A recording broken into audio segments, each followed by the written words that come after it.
মানলাম লোকটা আওয়ামী লীগ করে, তার মামলা আছে অধিক,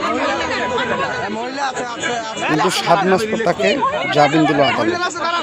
কি সন্তান আছে, তাকে বুকে জয় নিবেশের সুযোগটা দিচ্ছে।